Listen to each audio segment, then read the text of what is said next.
Welcome back to RVN TV Morning Coffee. My name is Al Cini. Joe Osmendi. And Joe, before the break, we were talking with Ron Elliot, who is a co-producer and, co-director and producer of Heart of the Shore, which is a documentary about Superstorm Sandy. Right. And Ron mentioned just before we took the break that he got the idea by working with some folks from a company called Matrix New World Engineering. During the break, we added a guest. His name is Andy Raichle. He's a VP of Matrix New World Engineering. So Andy, welcome to the program. Hi, good morning. Thanks for having me. Our pleasure. Real pleasure having you. Tell us, Andy, what is it you do? What is it your company does? Yeah, so we build big things and around the water, and we help people be resilient to storms, and then help them in cases where they're not. We help them recover. Now, and you know, Superstorm Sandy is maybe one example, a huge one, as it turns out. We'll certainly want to talk more about that. But how long? This isn't your first time at the rodeo, is it, Andy? No, it's not. I mean, we have our start in this. If you remember the Deepwater Horizon oil spill in the Gulf, which was actually a man-made disaster, but had sort of massive natural consequences. So we deployed about 60 people down there, helping those folks deploy resources to clean up the oil spill. And that's how we entered this marketplace. And since then, we've a number of disasters, Hurricane Maria in Puerto Rico, of course, Superstorm Sandy. And, you know, these days you can count on a natural disaster happening in Florida or the Gulf basically 2 or 3 times a year. Wow. How long has Matrix been doing this? Well, we've been in business for 30 years. We've been in this particular business for about half that time, about 15 years. And so we're doing some, you know, it's really matured. We're doing some really important work to make sure folks can be resilient to stormwater, or to hurricanes in the future, both in New Jersey and New York. We have some really interesting stuff in Hudson County, Lower Manhattan, the Meadowlands, where we're designing seawalls to prevent, you know, some of the real damage that happened in Sandy from happening again. Yeah. Well, you know, I'm particularly fascinated by the connection between your two missions. I know, Andy Raichle, you're primarily concerned about cleaning up and putting things back the way they used to be, but telling stories is really about people, and that's where Ron comes in. And I just think it's great that the two of you got together to make a story out of a cleanup effort, because there's so much more to it than just cleaning up. Isn't that right? Yeah, well, you know, the cleanup effort is you know, such a small part of it. I mean, I live down the Jersey Shore. I was directly affected by Superstorm Sandy, so there's real stories to tell, real heartbreaks, but real stories, comeback stories, resiliency, as we like to call them. I would tell you today that, you know, we've really down at the Jersey Shore made a comeback, and you know, pre-COVID we were right there back where we were pre-Sandy. Yeah. Ron, maybe you can tell us a little bit about how you and Andy collaborated on Heart of the Shore? I mean, yes.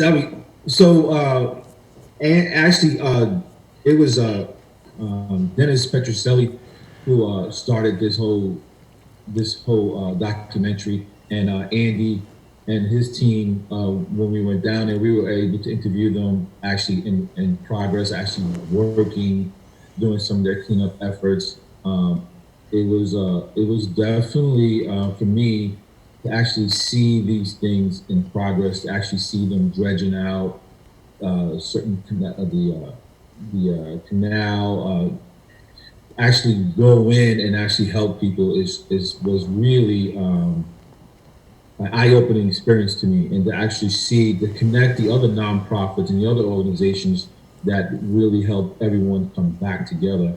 I mean, the biggest takeaway for me is that a lot of people thought that the government and the insurance companies and FEMA were really going to rescue everyone, and it really wasn't the case. A lot of people who actually, like I said before, who actually got their assistance and got their help back into their houses were from companies like Matrix, from nonprofit organizations, from churches, from families, from friends, and I think the biggest assessment from this documentary for everyone who watches it is to really get a better understanding of what a disaster can look like for you and how you should prepare yourself for it. One of the insurance guys said, which is something that I think we should all take heart to, he says, If you can see the water, chances are it will visit you one day or another, and you should be prepared to have some kind of recovery effort to be able to sustain that kind of disaster. You know, it seems like it's such a worthwhile project and stuff like that. And I think the one thing people should take away is the resiliency of the people when you think about that. Isn't that the really heart of the story? Yeah, absolutely. I mean, there was a woman, she had a restaurant right on the water, the Jacob Bob restaurant. I remember her specifically. She's such a great personality, great woman. And her restaurant was devastated, totally gone. So she had to tear it down and rebuild it. She actually had an insurance policy. If I remember correctly, it was for, I think it was for $10 million. I can't remember the exact number.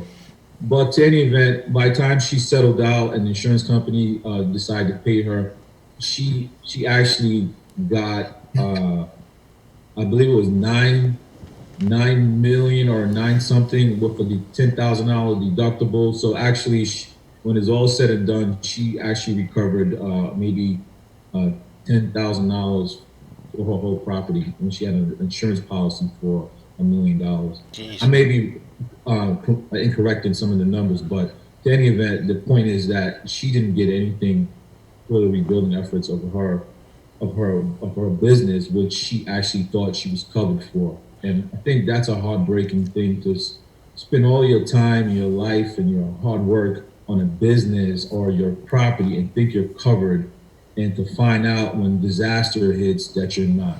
I think there's no greater emotion that anyone could feel in knowing that you have everything tied up and you have no way or means of recovering from that until you actually put in that situation and you really find out there are other ways, there are people who are willing to help.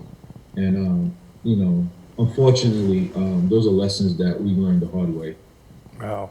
A recovery is not just a matter of property, it's obviously a matter of lives and livelihood. And Andy, maybe you can talk a little bit about Matrix New World Engineering, and they're the boots on the ground after something like this. So what is a day in your life like when you're recovering from something like Hurricane Sandy?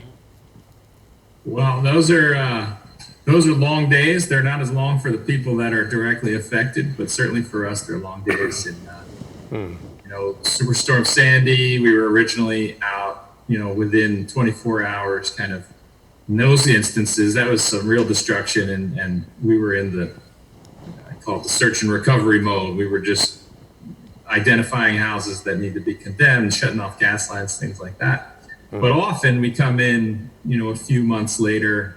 We recently were deployed to Puerto Rico after Hurricane Maria.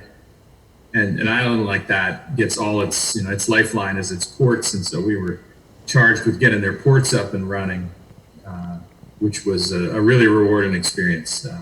Those folks, we have a lot of resources here in New Jersey and New York, and get a lot of attention from Congress and the rest. But you can imagine devastating, if Hurricane Sandy or Superstorm Sandy had happened in what amounts to, if it were a state, one of the poorest states in the country, and does not have the attention that we get, they were really suffering.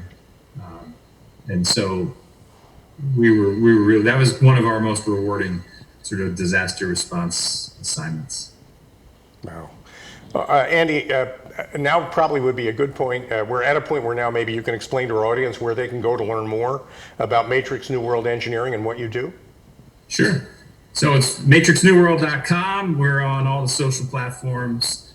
So hook up with us. We're progressive engineers. We're we do really exciting projects throughout their country, and we're a New Jersey-based firm owned by Jane Warren, who's our president. And I think I'm really proud to work there. I think New Jersey should be proud to have her for 30 years maintain this company. We're a leader in what we do.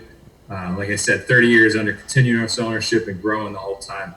And look us up at matrixnewworld.com. Great. And Ron, where can our viewers go to learn more about Heart of the Shore? Sure. So Heart of the Shore is available on most streaming platforms, Apple, Amazon, You could actually watch it on your on your television, video on demand. Just search Heart of the Shore anywhere where you can rent or buy a film or a TV show. That's where you'll find us. Just look us up, Heart of the Shore, or you can go to our website, heartoftheshore.com. We're on social media, Facebook, Instagram, wherever you could find media. That's where you'll be able to search us pretty easily.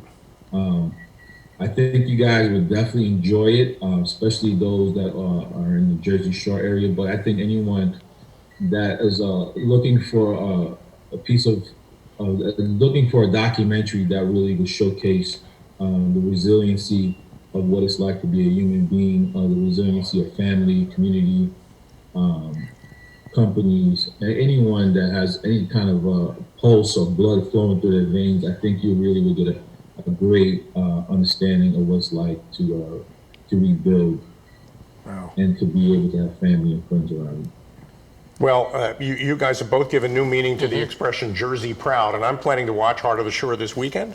I'll find it somewhere on one of those streaming platforms and give it a watch, because I think this is such a great story, a story of resilience and people, not just of property and recovery. So Ron Elliot, the co-director and producer of Heart of the Shore, thanks for joining us. And Andy Raichle, Vice President of Matrix New World Engineering, thanks you and everybody at your company for everything you do to help us get through things like this. Glad to do it. Thanks, gentlemen. Yeah, thank Great. you guys. Happy holidays to both of you, and we'll be back with more morning coffee after these messages.